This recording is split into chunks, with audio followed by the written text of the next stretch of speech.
Fale, meu amigo, minha amiga, tudo bem? Como é que vai? É um prazer ter você aqui no nosso canal do YouTube, né? Eu e o Paulo, a gente fica muito feliz quando você está aqui assistindo a nossa aula, né, Paulo? Diga lá, olha a cara dele. Feliz pra caralho. Galera, é o seguinte, bora falar de Lei Maria da Penha. Você que está se preparando aí para concurso de carreira policial, principalmente Polícia Militar do Estado do Pará, agora ano de 2023, é muito importante conhecer essa lei e seus principais aspectos, tá? Só que o que a gente vai fazer? Né? Ao invés da gente chegar e bater artigo 1º, artigo 2º, artigo 3º da Lei Maria da Penha, eu trouxe para você um compilado dos principais tópicos que mais aparecem em prova e que você precisa conhecer para quebrar a banca, para fazer bonito no dia da tua prova. Beleza? Então é o seguinte, amigão, a nossa Lei Maria da Penha é a Lei 11.340 do ano de 2006, tá? E a nossa Lei Maria da Penha tem como objetivo o quê? Então aqui já tem uma questão de prova. Qual o objetivo da Lei Maria da Penha? Qual a finalidade da Lei Maria da Penha? Ponto 1. Ela tem como objetivo criar mecanismos para coibir, o que é coibir? Combater, né, a violência doméstica e familiar contra a mulher e não só coibir, né, até acrescentaria aqui, coibir e prevenir, inclusive é algo que está lá no artigo 1º, beleza? Ela dispõe sobre a criação de juizados de violência contra a mulher, né, juizado contra a violência doméstica e familiar, e ela estabelece medidas de assistência e de proteção à mulher que se encontra em uma situação de violência doméstica e familiar. Estes são os objetivos da Lei Maria da Penha. Beleza? No artigo 5º da Lei Maria da Penha, nós encontramos a definição do conceito de violência a ser aplicado em toda a lei. Veja só, para efeitos dessa lei, configura a violência doméstica e familiar contra a mulher, qualquer ação ou omissão. Aí vamos falar de um ponto agora muito importante. Olha só, baseado no gênero. Para rapidinho. A Lei Maria da Penha não tem uma preocupação com sexo feminino. A Lei Maria da Penha, sim, trata de sexo feminino, mas ela também trabalha com base naqueles que se identificam com o gênero feminino.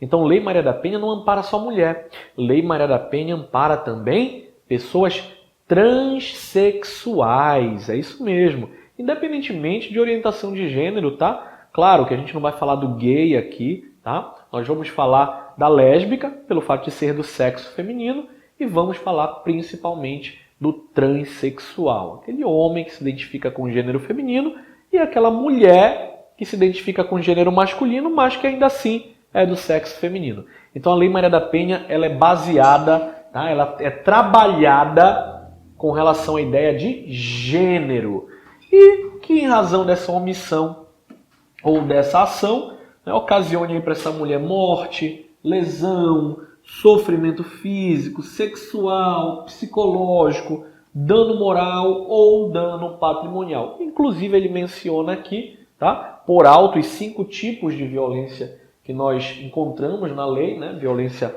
física, psicológica, moral, patrimonial e sexual. Lembrando que a lei nesse ponto estabelece ser um rol exemplificativo, visto que ele diz, entre outras, né? Então além daquelas 5 previsões de violência já constante na lei, qualquer outra aí que surja, que venha aí a trabalhar a ideia de uma ação ou omissão baseada no gênero, que venha a ocasionar morte, lesão e N outros para essa mulher, também vai ser tido, vai ser aceito como violência doméstica e familiar. Tá bom? Contudo, é importante salientar que os efeitos da Lei Maria da Penha, eles não se restringem apenas ao ambiente doméstico e familiar.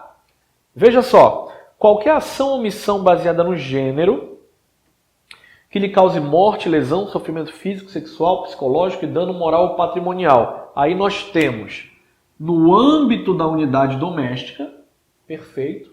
Quando a gente fala de âmbito unidade doméstica, aqui a gente pode, por exemplo, falar, né, da pessoa que trabalha na sua casa, né, da empregada doméstica, da cozinheira, tudo bem? No âmbito família, ele estabelece família como relações, né, que tenham um viés sanguíneo, ele fala de laços naturais, né, laços de sangue Então, pai, mãe, filho, filha, irmão, irmão, avô, avó, tia, tia, primo, prima, laços de sangue. Ele fala também de laços, né, de afinidade, tá bom? Parentes por afinidade. Vai falar de quem? Quem é o parente por afinidade? É toda aquela galera que tu ganha de brinde quando tu casa, né? Então é sogra, é sogro, é cunhado, enfim, nora, tá? E vai falar também aqui da vontade expressa. Vontade expressa, marido, mulher, casamento, tudo bem? Companheiro e por aí vai. E também em qualquer relação íntima de afeto. Vai falar aqui de namorados, namoradas, né? Amante, por que não? Tá bom? Então a Lei Maria da Penha ela não se restringe apenas ao ambiente doméstico e familiar, tá bom? Assim, casos de agressão contra a mulher serão enquadrados dentro da nossa Lei Maria da Penha, da 11.340, mesmo que o casal não more ou nunca tenha morado junto. Além disso, as repercussões também se aplicam, tá? Quando o relacionamento já tenha finalizado. Então pode ser ex-mulher, ex-namorada, isso não interessa para fins de Lei Maria da Penha, ok? Nestes casos, enquadra-se a inconformidade do parceiro de aceitar o término do relacionamento e por esse motivo vai lá, né, divulga as fotos da ex-mulher, os vídeos da ex-namorada lá na internet para provocar uma vingança, né, para causar um prejuízo psicológico para essa mulher, tá? Então a Lei Maria da Penha vai amparar sim esse tipo de situação. Também é importante ressaltar que a violência doméstica e familiar contra a mulher é uma das formas de violação dos direitos humanos dessa mulher, ok? Essa disposição está expressa lá no artigo 6º e também, obviamente, pode ser assunto de qualquer questão de concurso público. Beleza? Então fica a dica aí para você. Antes da gente prosseguir, eu quero um momento da tua atenção. Eu quero te fazer um convite para um evento que eu vou estar fazendo dia 18 de outubro, quarta-feira agora, dia 18 de outubro do ano de 2023, tá? Esse evento será de 15 horas até as 18 horas e nesse evento nós estaremos fazendo uma bateria de questões, tá? São 30 questões ao total, a gente chama de maratona. Ele vai ser realizado com transmissão ao vivo, não é transmissão ao vivo tipo live aqui pelo YouTube, tá bom? A transmissão ao vivo ela vai ocorrer lá pela plataforma do curso Exemplo ao Vivo. Professor, não conheço. Então você vai entrar lá, www.exemploalvivo.com.br. Você vai criar o seu cadastro, vai procurar esse cara bonitão aqui, ó, nessa foto, nesse banner, tá bom? E você vai clicar. Na hora que você clicar nesse banner, você vai poder adquirir esse evento com transmissão ao vivo que nós vamos fazer dia 18 de outubro. Lembrando que são 30 questões de direito penal militar e também legislação extravagante, ok? Não é 30 no todo. Vamos falar de todas as legislações extravagantes. Tortura, crimes hediondos, Maria da Penha, crime ambiental, abuso de autoridade, o que der para falar a gente vai falar, beleza? O evento custa R$ 25 para você que vai fazer a sua inscrição até o dia 16 de outubro, ok? Depois do dia 16 de outubro, tá? No caso dia 17 ou na manhã do evento dia 18, o valor sai de 25 e vai para R$ 30. No dia do evento, uma horinha antes, já vai ser disponibilizado na própria plataforma do Exemplo ao Vivo, tá? O caderno de questões, com as 30 questões em PDF, e aí, impreterivelmente, às 15 horas, eu inicio a transmissão com a possibilidade de você tirar dúvidas ao vivo ali com a gente no bate-papo. Beleza? Esse evento vai até às 18. Professor, poxa, eu não vou ter como assistir ao vivo porque nessa quarta-feira, dia 18 de outubro, professor, eu tenho que ir para a praia. Olha só, edital da PM aí, tu tem que ir lá na praia dar uma volta, né, tomar uma água de coco. Eu entendo, mas eu tenho uma opção para ti. Veja bem, se realmente tu não puder assistir o evento ao vivo, ele fica gravado na plataforma do Exemplo ao Vivo até domingo, meia-noite, mais ou menos, ok? Então, se não der para assistir ao vivo, tu assiste ele gravado N vezes depois, quando tu quiser ou quando tu precisar, tá bom? Além do caderno de questões, eu vou disponibilizar um outro caderno de PDF com as questões comentadinhas uma a uma para você. Fechou? Então, ó, evento espetacular, não perde a oportunidade de investir no teu sucesso. Está lançado o convite, só os futuros aprovados para a Polícia Militar do Estado do Pará irão investir, irão participar. Beleza? Está feito o convite, bora dar prosseguimento então. Bom, Rafael, com relação à estrutura, o esqueleto, a anatomia da minha Lei Maria da Penha, o que eu vou ter e o que eu preciso saber? Então vamos com calma aqui, vem comigo. A Lei Maria da Penha, ela tem ao total 46 artigos. E esses 46 artigos eles estão divididos, ordenados em 7 títulos. Por exemplo, o título 1 fala da disposição preliminar. Vai do artigo 1º ao 4º. Ele apresenta os objetivos e fundamentação da lei. Ele assegura o direito das mulheres à vida, à segurança, à saúde, à alimentação, à educação, cultura, moradia, o acesso à justiça, ao esporte, ao lazer, ao trabalho, à cidadania, à liberdade, à dignidade, ao respeito e à convivência familiar e comunitária. Bem como ele aponta a família, a sociedade e o poder público como responsáveis por possibilitar a devida garantia desses direitos. Ato contínuo, lá no nosso título 2, Disposições Gerais, que vai do artigo 5º ao 7º, ele vai caracterizar quais são os tipos de violência contra a mulher e os âmbitos em que ele pode ocorrer. São tipos: violência física, psicológica, sexual, patrimonial, moral, no âmbito da unidade doméstica, familiar ou de qualquer relação íntima de afeto, independentemente de orientação sexual. Isso quer dizer o quê, professor? Quer dizer que um casal de lésbicas, sim, uma pode agredir a outra e responder pela Lei Maria da Penha. Ok? O nosso título 3 fala da assistência à mulher. Ele vai do artigo 8 ao 12c. Ele prevê a integração operacional. Isso é questão de prova. Ele prevê a integração operacional do Poder Judiciário, do Ministério Público e Defensoria Pública com as áreas de segurança pública, assistência social, saúde, educação, trabalho e habitação. Além dele especificar as medidas integradas de assistência abordando as atribuições judiciárias, policiais e da assistência social de caráter tanto preventivo quanto emergencial. Perfeito. O nosso título 4 fala dos procedimentos, que vai do artigo 13 ao 28. Ele diz respeito ao processo e ao julgamento e à execução das causas cíveis e criminais relacionadas. Nesse título vão estar presentes as medidas protetivas de urgência específica para o agressor, vítima e as repercussões pelo descumprimento, bem como ele vai especificar também as medidas de ação do Ministério Público e assistência judiciária.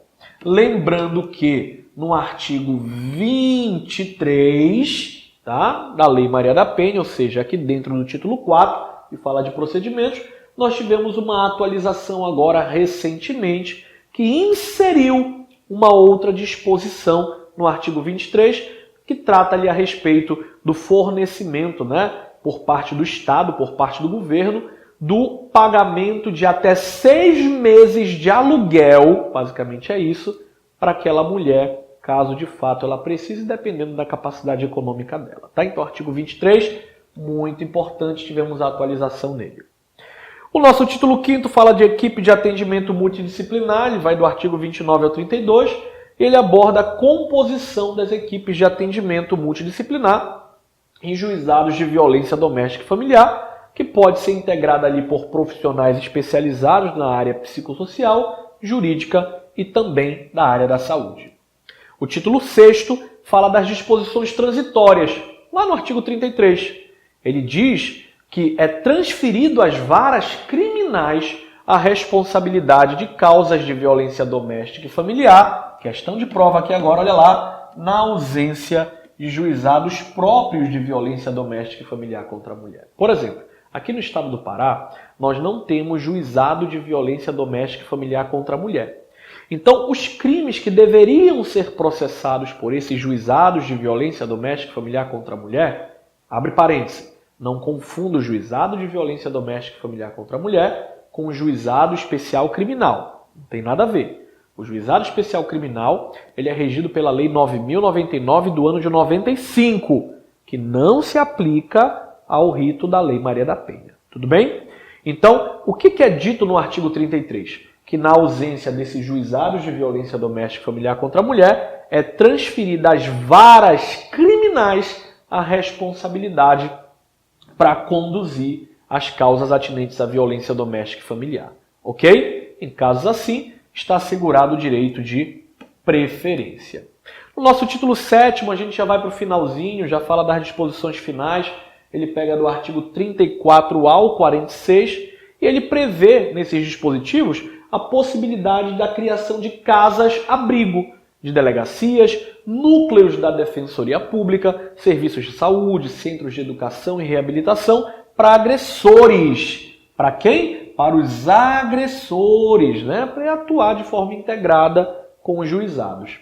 Ele também especifica que as disposições da lei que o professor acabou de mencionar, a Lei 9.099 de 95, que rege o juizado especial criminal, tá? Ela não se aplica à Lei Maria da Penha. Ou seja, especifica-se que as disposições da Lei 9.099 de 95 estão impossibilitadas, tá? De aparecerem quando o assunto é a Lei Maria da Penha. Tudo bem? Ele fala também sobre os dados, né, de caráter estatístico da violência doméstica e familiar e diz que esses dados devem constar em bases de dados dos órgãos oficiais do sistema de justiça e segurança. Perfeito? Bom, Rafael, eu entendi quais são os principais tópicos, eu entendi esse compiladão que tu fez aí para eu não precisar ficar lendo a Lei Maria da Penha toda agora, próximo da minha prova. Mas fala para mim quais foram as principais mudanças que nós tivemos na Lei Maria da Penha. Bom, começando no ano de 2017. A Lei 13.505, ela trouxe uma mudança para dentro da Lei Maria da Penha, tá? Que trata do seguinte: mulheres em situação de violência doméstica e familiar devem ser atendidas preferencialmente por policiais e peritos do sexo feminino. Trouxe também a proibição de contato entre a vítima, seus familiares e testemunhas e agressores ou pessoas relacionadas. No ano de 2018, tivemos a Lei 13.641, obviamente, do ano de 2018, que trouxe como mudança a ideia do descumprimento da medida protetiva de urgência qualificar o crime, podendo o indivíduo que o descumprir ser punido inclusive com uma detenção de 3 meses a 2 anos. Lembrando que basicamente, o único crime estabelecido pela Lei Maria da Penha é o descumprimento de medidas protetivas lá no artigo 24. Também no ano de 2018, só que agora com a Lei 13.772, foi criminalizado o registro não autorizado com conteúdo de caráter sexual ou que apresente cena de nudez, instituindo a pena de 6 meses a 1 ano de detenção e multa para os infratores. Ok? Tá lindo então. Já no ano de 2019, veja o tanto de mudanças que nós tivemos. Com a Lei 13.827, tivemos a instituição de medidas protetivas de urgência, podendo ser aplicadas ali pelo delegado de polícia ou por policiais, com uma validação, com uma chancela posteriormente feita pelo juiz, pelo Poder Judiciário, como por exemplo a retirada do agressor do ambiente doméstico ou do local de convivência. Tudo bem? Com a Lei 13.836, do ano de 2019, tivemos como mudança a obrigatória informação sobre as condições de pessoa com deficiência sobre a vítima nos boletins.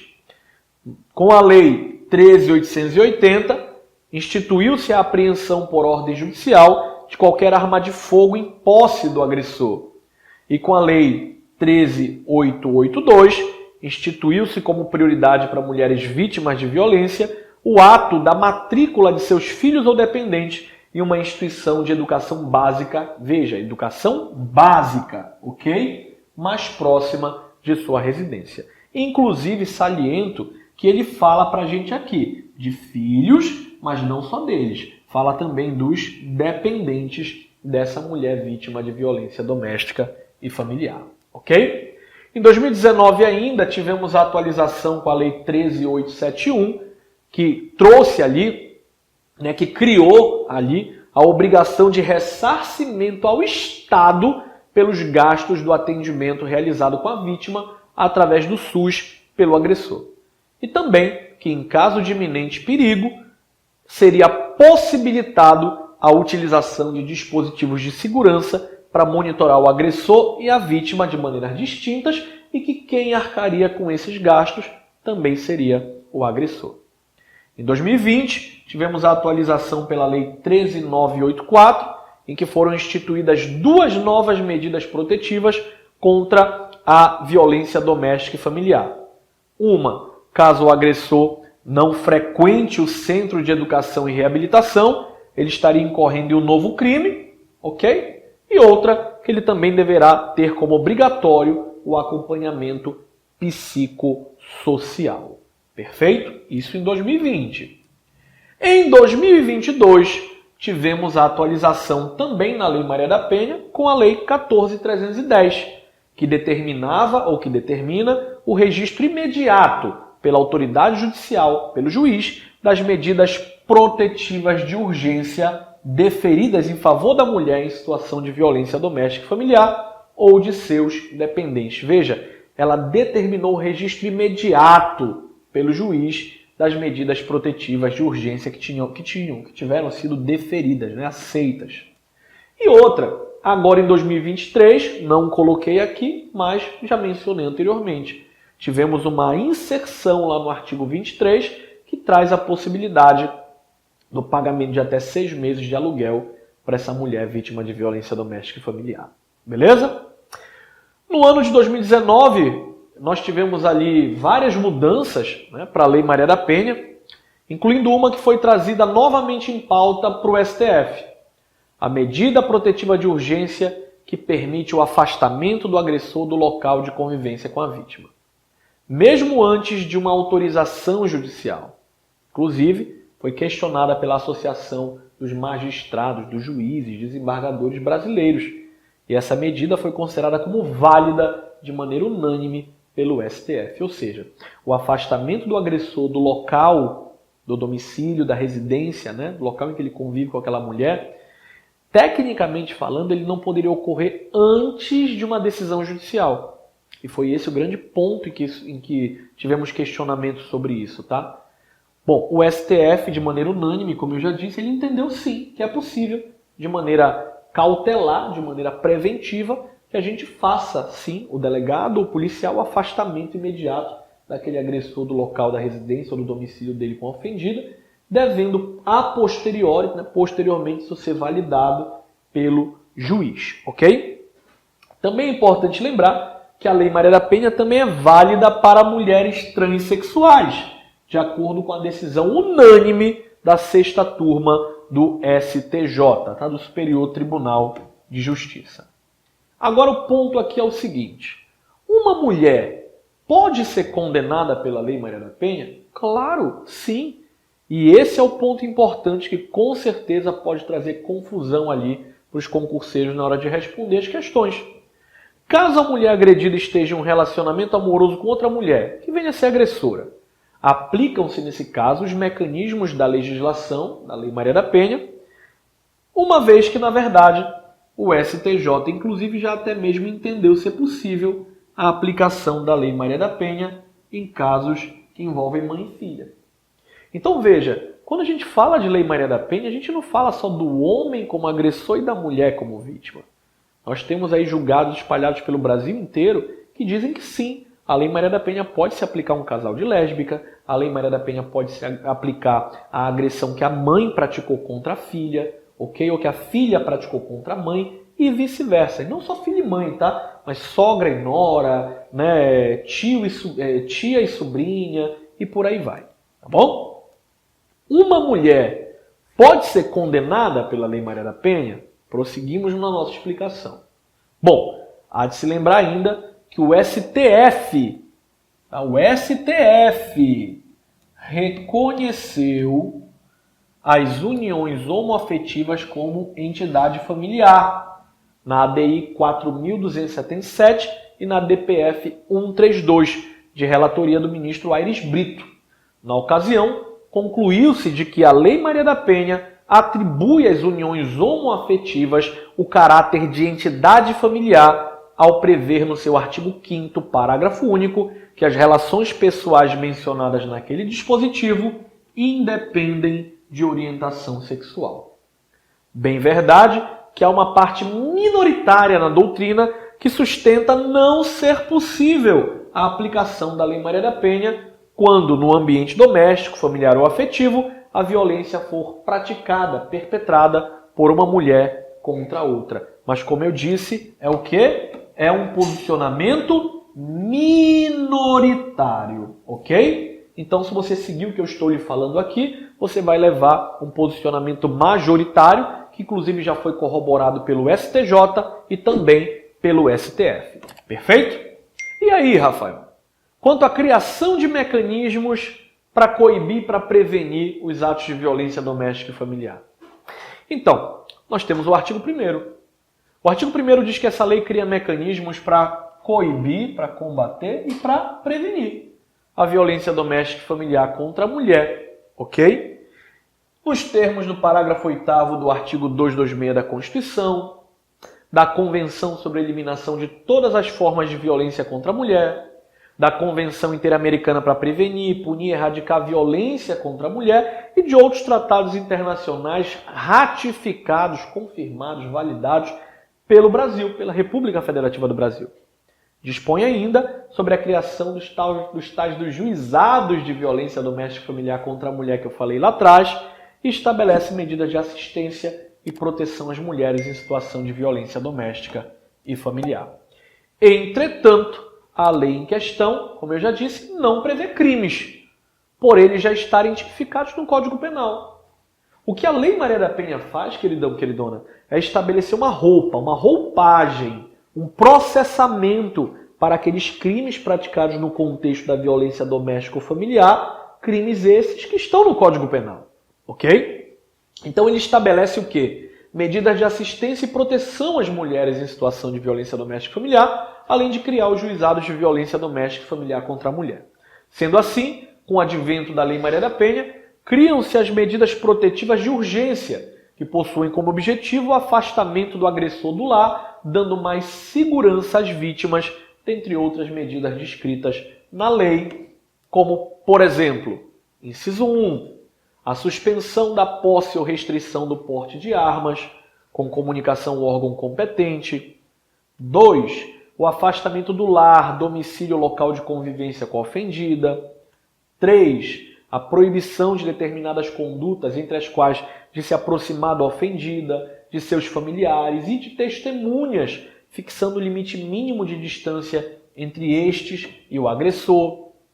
De contato com a ofendida, seus familiares e testemunhas por qualquer meio de comunicação, de frequentar determinados lugares a fim de preservar a integridade física e principalmente a psicológica da ofendida, de restrição ou suspensão de visitas aos dependentes menores, ouvida, claro, a equipe de atendimento multidisciplinar ou serviço similar, de prestação de alimentos provisionais ou provisórios, de comparecimento do agressor a programas de recuperação e reeducação, de acompanhamento psicossocial do agressor por meio de atendimento individual ou grupo de apoio.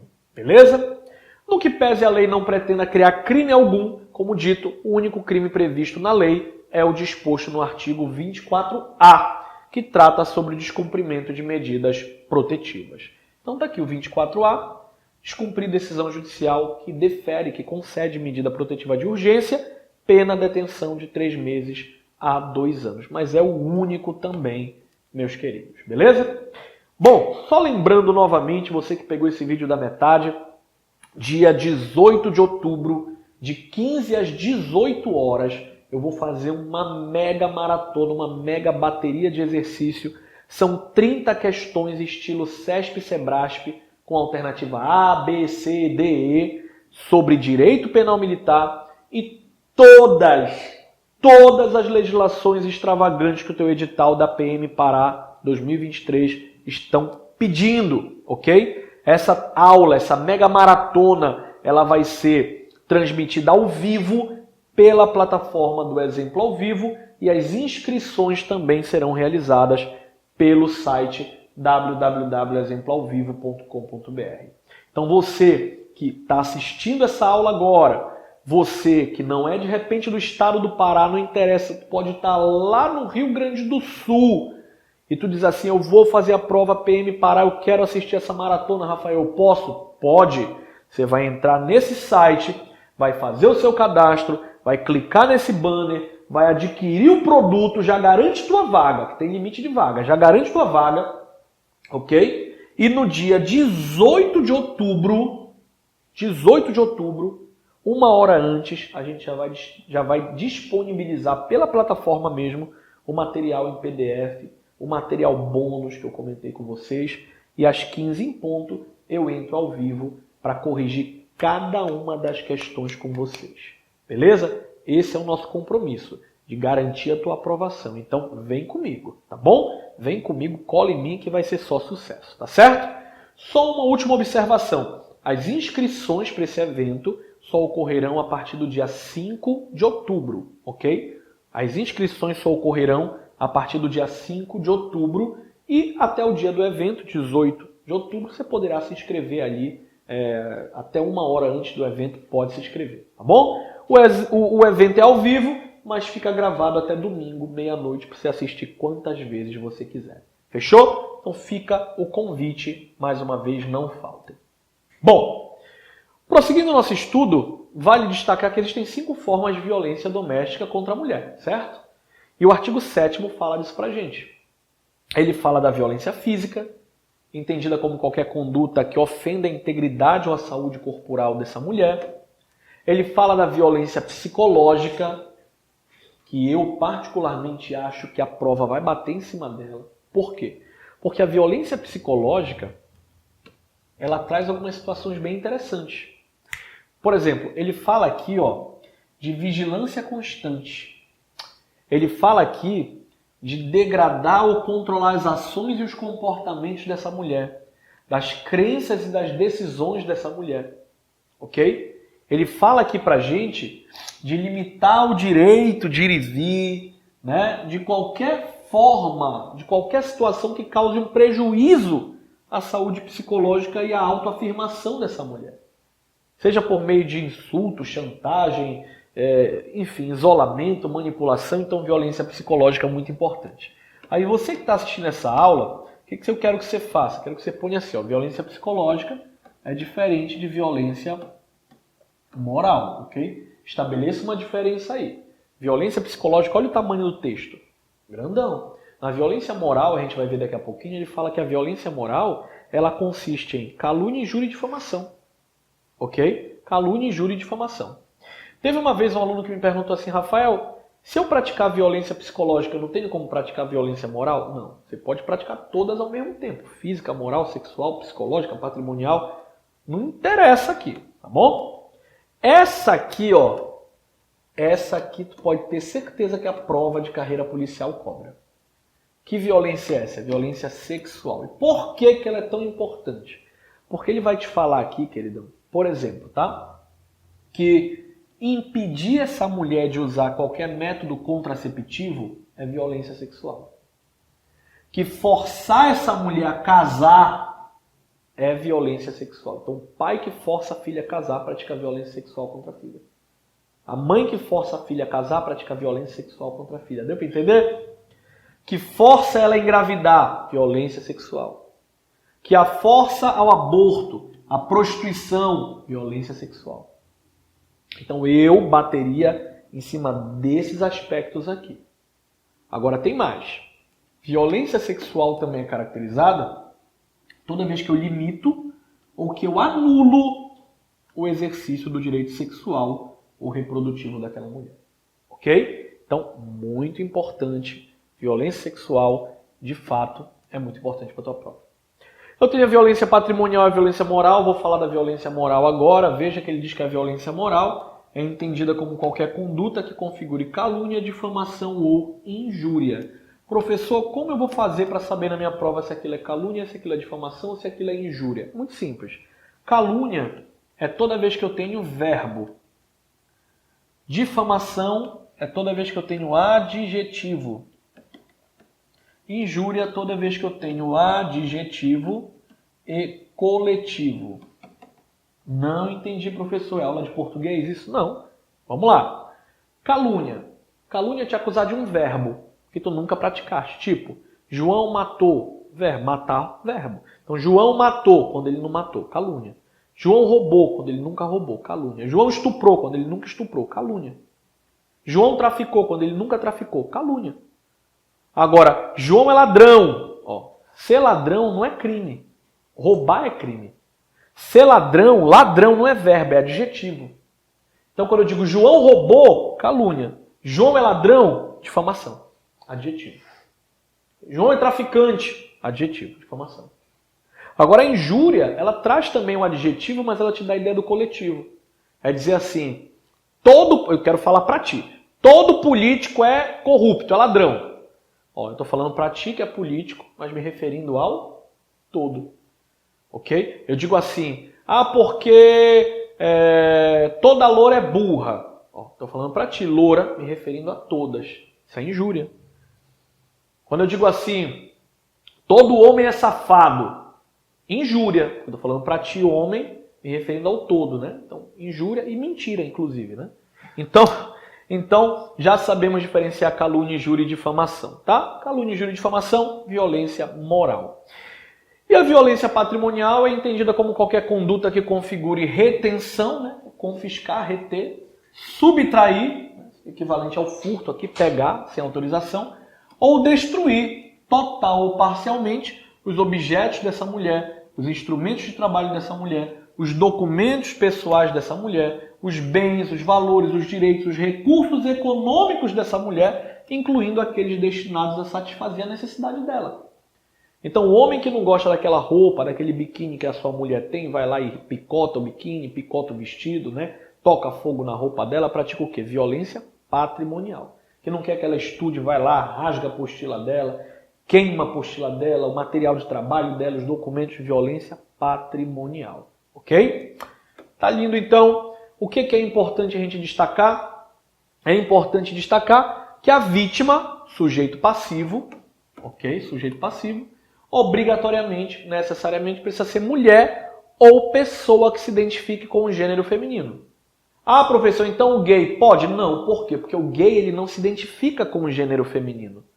Quem é o gay? De acordo com a portaria interministerial da Secretaria de Administração Penitenciária do Estado do Pará, gay é a pessoa do sexo masculino que sente atração por homem. Lésbica, pessoa do sexo feminino que sente atração por mulher. Transsexual, masculino ou feminino, é a pessoa que se identifica com o gênero oposto. Ok? Então eu sou do sexo masculino, mas eu me identifico como mulher. Trans. Eu sou do sexo feminino, mas eu me identifico como homem. Trans também. Então a gente vai falar aqui de identificação de gênero falando só de quem? Do transexual. Mas quem pratica o crime, sujeito ativo, pode ser qualquer pessoa, tanto homem quanto mulher. Outro ponto, já falamos antes, não precisa morar junto, não necessita coabitação, não precisa ter laço biológico, ok? Não precisa de laço de sangue, é isso que eu quero dizer. E o STJ entende que configura violência doméstica nos casos de ex-namorados. A sexta turma do STJ decidiu que o afastamento do serviço por até 6 meses, quando isso for necessário para preservar a integridade física e psicológica da mulher em situação de violência, deve ser remunerado. Então, se essa mulher precisar se afastar do local de trabalho, carteira assinada, por até 6 meses, ela continua sendo remunerada. E se ela for servidora, é garantida a ela prioridade no pedido de remoção para sair daquele órgão que ela trabalha, daquele batalhão que ela está lotada e ser deslocada, ser removida para outro batalhão, para outro órgão. Ok? Atenção! Isso aqui, ó, questão de prova. Tá? Questão de prova. A retratação da vítima só pode ocorrer antes do recebimento da denúncia pelo juiz. O que isso quer dizer? Quer dizer que a vítima pode voltar atrás. Tipo, fizeram as pazes, ela não quer mais que o processo siga em frente. Então isso pode acontecer sim, quando? Antes do recebimento da denúncia pelo juiz. Não é pelo delegado, é pelo juiz. E mesmo assim, vai ocorrer uma audiência especial para que o juiz possa ouvir essa mulher, tá? E, se for o caso, encerrar por ali o processo.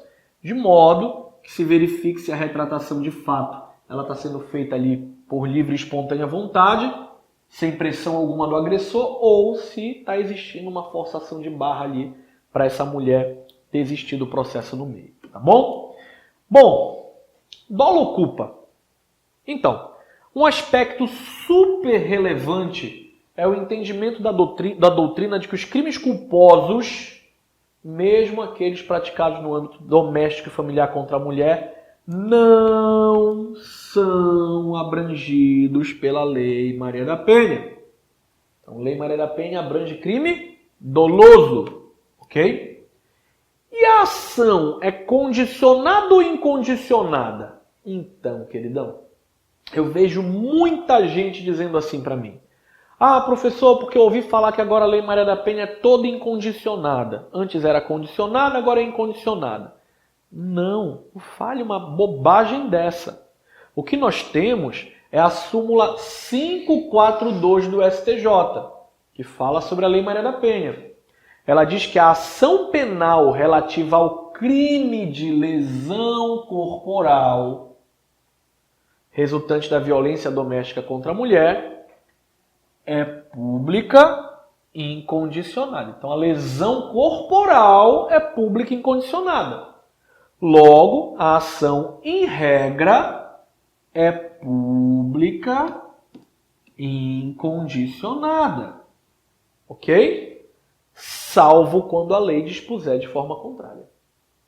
Isso inclui o crime de lesão corporal, no artigo 129, pois o Código Penal não previu condição alguma para a promoção de ação penal. Acontece que, posteriormente à Lei 9.099 de 95, tivemos o artigo 88 que diz o seguinte: além das hipóteses do Código Penal e da legislação especial, a Lei 9.099 de 95, dependerá de representação a ação penal relativa aos crimes de lesão corporal leve e lesão culposa. Ok? Então, no caso de lesão corporal leve e no caso de lesão corporal culposa, ele está te falando que vai depender de quê? Que vai depender de representação. Ou seja, ela sai da regra pública incondicionada e passa a ser ação penal pública condicionada à representação. Ok? Portanto, o crime de lesão corporal resultante da violência doméstica contra a mulher, por não se aplicar a Lei 9.099 de 95, desafiará a ação pública incondicionada. No caso de crime, por exemplo, que o Código Penal, no caso do Código de Processo Penal, indique se tratar de ação penal condicionada à representação, artigo 147 do Código Penal brasileiro, ainda que seja praticado no contexto da Lei Maria da Penha, ele permanece sendo exigível no que diz respeito à condição de procedibilidade da representação da vítima, visto que a referida lei não afastou a incidência dessa regra. Professor, eu não entendi nada. O que eu estou querendo te dizer, queridão, é o seguinte: ameaça, se tu pegar lá o artigo 147, parágrafo único do Código Penal, ele vai te falar que depende de representação. Logo, se eu praticar o crime de ameaça contra essa mulher, eu não estou diante de uma ação pública incondicionada. Eu estarei diante de uma ação penal pública condicionada. É isso que ele está te falando aqui. Beleza? Tá lindo então. E com relação ao princípio da insignificância, Rafael, aplica ou não aplica? Bom, a propósito, vem a ser de extrema relevância falarmos sobre isso, destacarmos o entendimento firmado pelo STJ, né, porque diversas as vezes que isso é cobrado em prova, no que tange a aplicação do princípio da insignificância aos crimes praticados no âmbito da violência doméstica e familiar contra a mulher. Veja, o Tribunal da Cidadania firmou tese jurídica na súmula 589 do STJ, que diz que é inaplicável o princípio da insignificância nos crimes ou contravenções penais praticados contra a mulher no âmbito da relação doméstica. Tal entendimento não destoa do firmado pela Suprema Corte Constitucional nesse HC 133/043, de relatoria da ministra Carmen Lúcia, que aduz, em breve síntese, em resumo, de que comportamentos contrários à lei penal, notadamente quando exercidos com violência contra a mulher, devido à expressiva ofensividade, periculosidade social, reprovabilidade do comportamento, perdem a característica de bagatela, perdem a característica de insignificância. Logo, não se aplica o princípio da insignificância à Lei Maria da Penha. Ok? Bom, questiona-se: há alguma possibilidade de aplicarmos os benefícios daquela lei que eu falei ainda há pouquinho, a 9.099 de 95, que é a lei que fala sobre o juizado especial civil e criminal, aos crimes previstos na Lei Maria da Penha? Bom, a resposta vai ser negativa. Tudo bem?